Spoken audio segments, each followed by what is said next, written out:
Let me tell you something nobody around you has the courage to say. You have been asleep. Not physically, not mentally in some poetic sense, but strategically. You have been walking through life, reacting to everything and controlling nothing. People have smiled in your face while engineering your downfall behind closed doors, and you let them, because you were taught to be nice, to trust, to forgive, to turn the other cheek. And while you were busy being a good person, somebody with half your talent and twice your ruthlessness took what was yours. That is the world. That is reality. And the sooner you swallow that truth, the sooner you stop bleeding. This is not a motivational speech. I am not here to make you feel warm inside. I am here to hand you a psychological weapon that most people will never possess because they are too afraid to even look at it.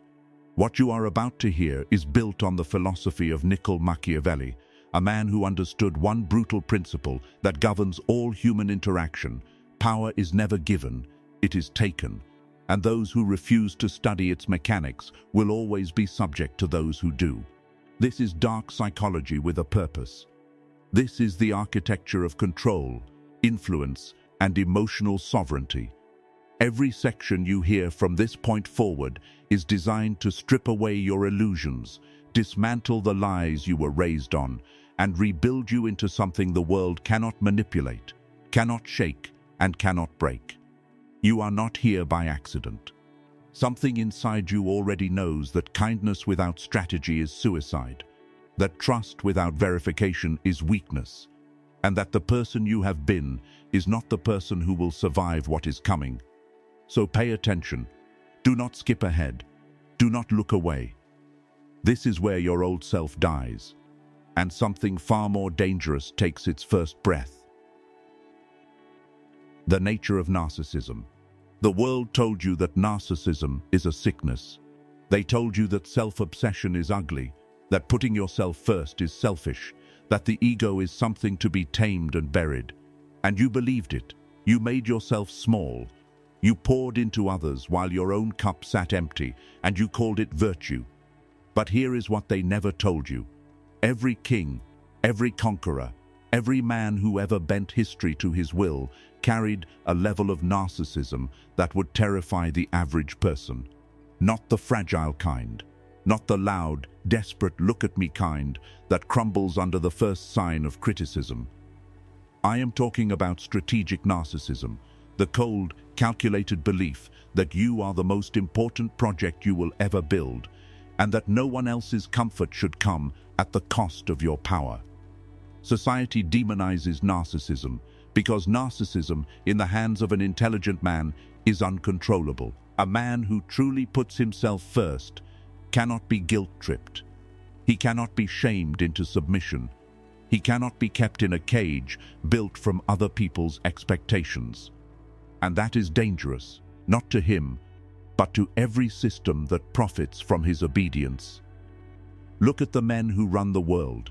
They do not apologize for wanting more. They do not shrink when someone calls them selfish. They understand a law that Machiavelli wrote in blood. The man who tries to be good in every way will be destroyed among so many who are not good.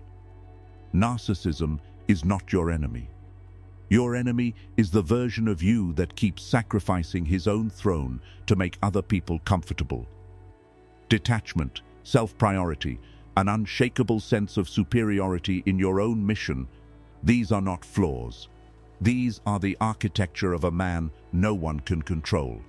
Stop apologizing for wanting to win. The game does not reward humility. It rewards those who refuse to lose. The mask you must wear. Every powerful man in history understood one thing that the average man refuses to accept. You must never be fully known. The moment someone sees all of you, they own you. They know where to strike, when to manipulate, and exactly which wound to reopen when they need you on your knees. That is why the most dangerous men who ever lived wore masks. Not physical ones, psychological ones. Machiavelli said it plainly: a prince must appear merciful, faithful, humane, religious, and honest. But he must have a mind so trained that when the need arises, he can become the opposite overnight. Read that again in your mind. He did not say be good. He said appear good. There is a universe of distance between those two instructions. The man who is genuinely open with everyone is not brave. He is reckless. He hands his enemies the blueprint to his destruction and calls it authenticity. You have been told your whole life that vulnerability is strength, that real men open up, that honesty is always the highest path. And while you were busy being transparent, calculated men were studying your weaknesses through the very confessions you thought made you noble. You must learn the art of the mask. Not lying, not deception for the sake of cruelty. Strategic concealment. You choose what people see. You decide which version of yourself enters each room. In one room you are calm, approachable, even warm. In another you are cold, distant, unreadable. No one gets the full picture. No one holds every key. This is not manipulation. This is architecture. You are building a fortress around your mind, and the mask is the outer wall. Let them guess. Let them assume. Let them project whatever story makes them comfortable. Because the man who is understood by everyone is controlled by everyone. And you were not built to be controlled. Emotional detachment as a weapon. Your emotions are the single greatest liability you carry. Not because feeling is wrong, but because feeling without control is a death sentence in a world full of people who know exactly how to use your feelings against you. Think about every time you were destroyed, every betrayal, every humiliation, every moment someone reached inside your chest and twisted. It was not their strength that broke you. It was your reaction. Your anger made you predictable. Your sadness made you desperate. Your love made you blind. And every single time, the person on the other side of that situation was calmer than you, more detached than you, more in control than you. That is not coincidence. That is strategy. Emotional detachment is not about becoming a machine. It is about becoming the man in the room who observes everything and reacts to nothing. When someone insults you and you feel nothing shift behind your eyes, they panic. When someone tries to provoke you and you respond with silence and a stare that could freeze the sun, they lose their footing. Because all manipulation requires one thing to work: your emotional participation. The moment you refuse to give it, the game collapses. Machiavelli understood this.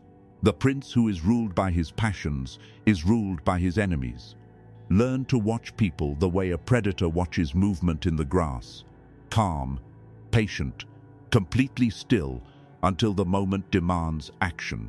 Do not absorb what people throw at you. Observe it, study it. Let it reveal who they are while it tells them absolutely nothing about you. Cold reading is not a trick. It is a lifestyle. You train your eyes to catch micro-expressions, shifts in tone, the words people choose when they think no one is paying attention. The emotionally detached man sees everything because nothing clouds his vision. He is the most feared man in any room, not because he is loud, because he is still. The power of silence and withdrawal.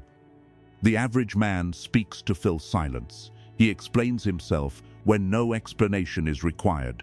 He defends, justifies, overshares, and talks his way out of the very power he could have held simply by saying nothing.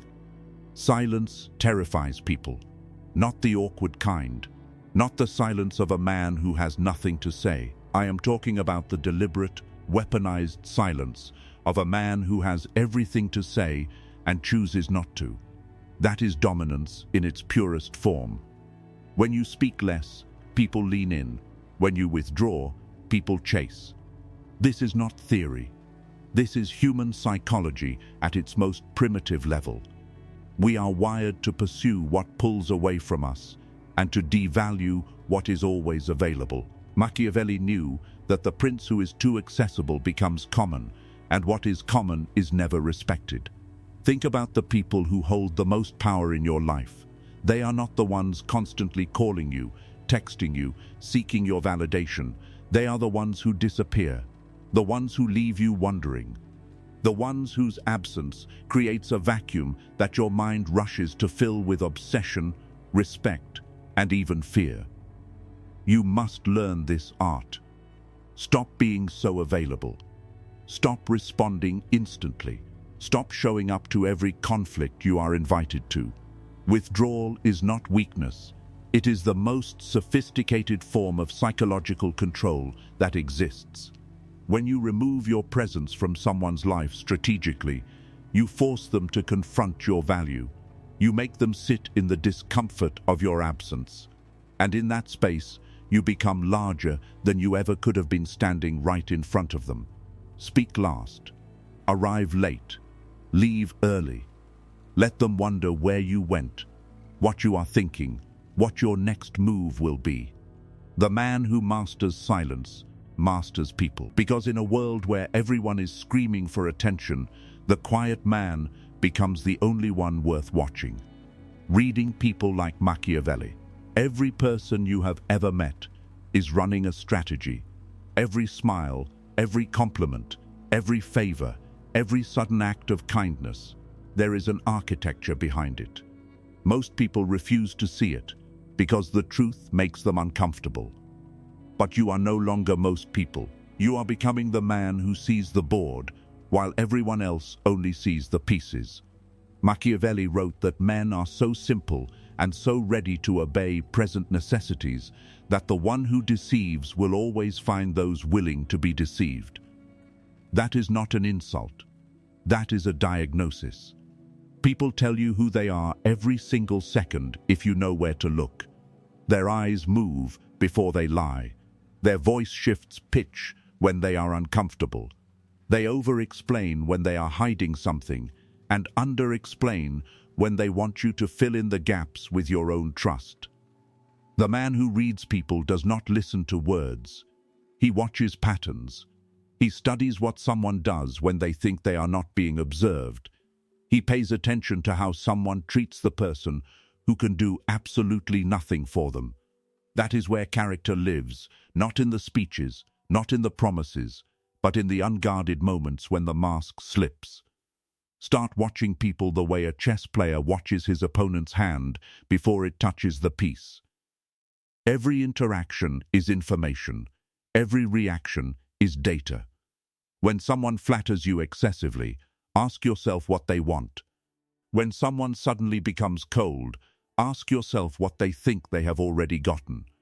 When someone brings you a gift you did not ask for, ask yourself what guilt they are concealing. This is not paranoia. This is pattern recognition operating at the highest level. Machiavelli did not survive the political bloodbath of Renaissance Florence by trusting people. He survived by understanding them. And understanding always begins with one brutal admission: nobody moves without motive.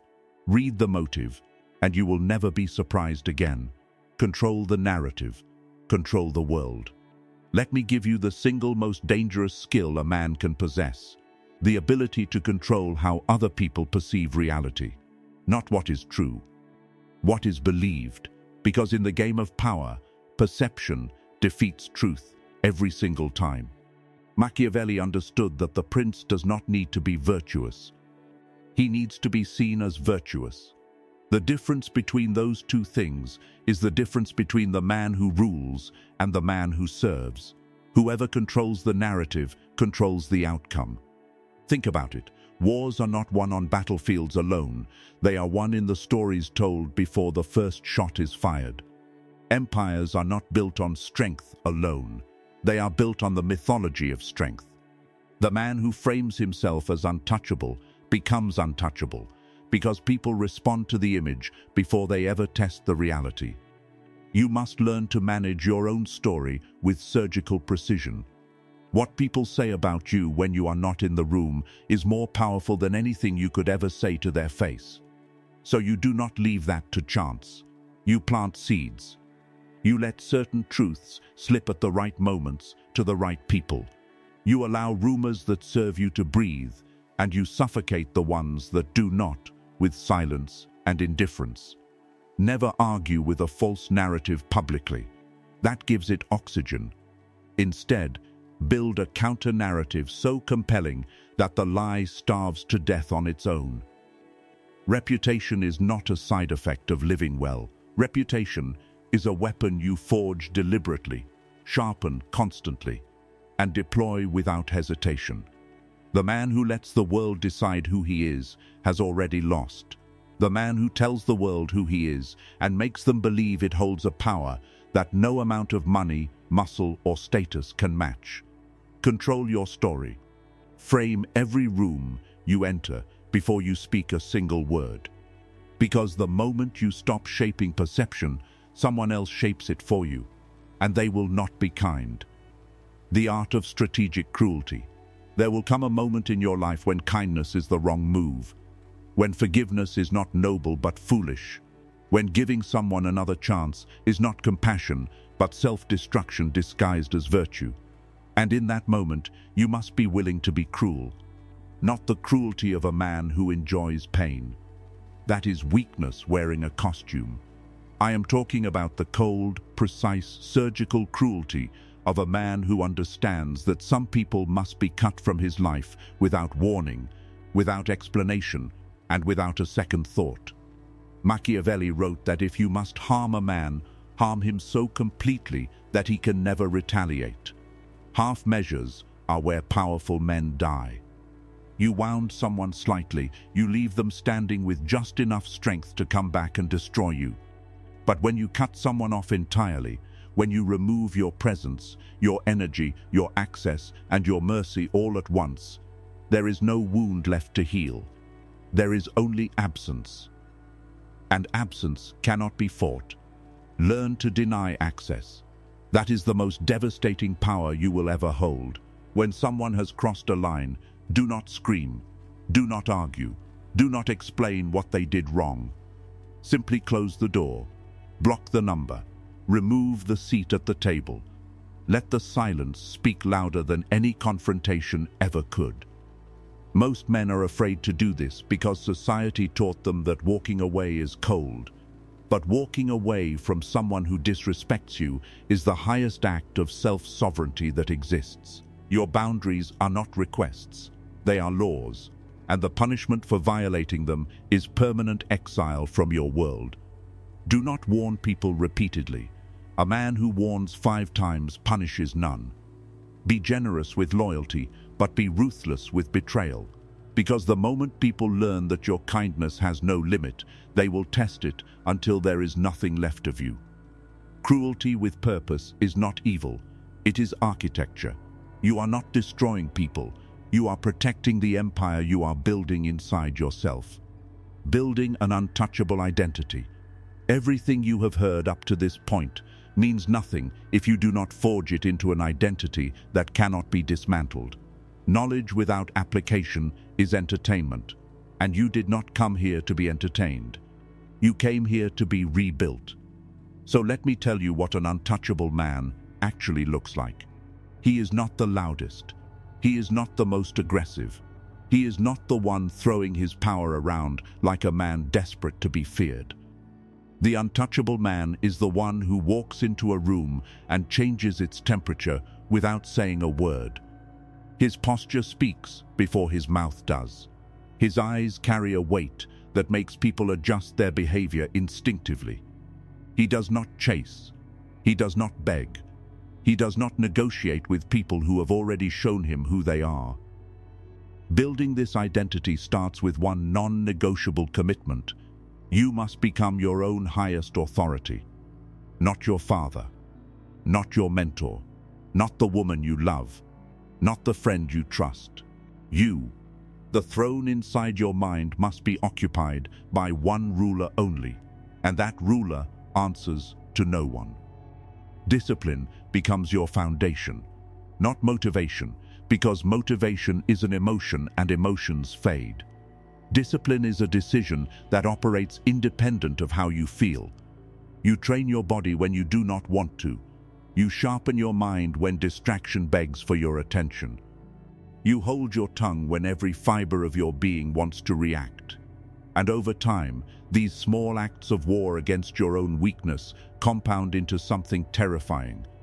A man who is completely self-governed.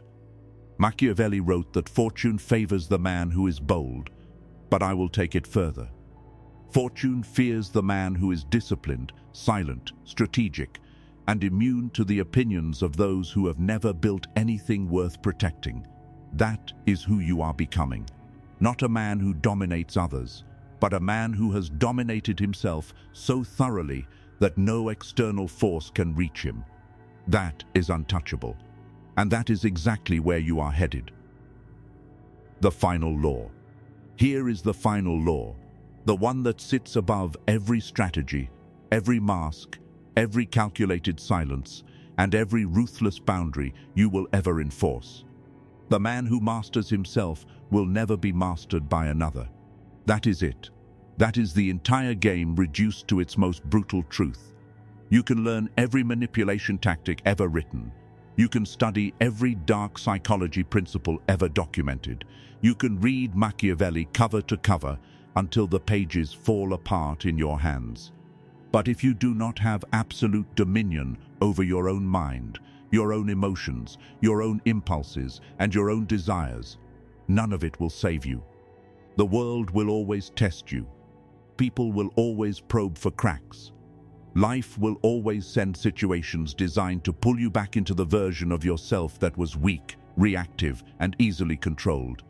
And in those moments, the only thing standing between the man you were and the man you have become is your commitment to the identity you built in silence when nobody was watching. This is not a philosophy for the faint. This is not content you consume and forget by morning.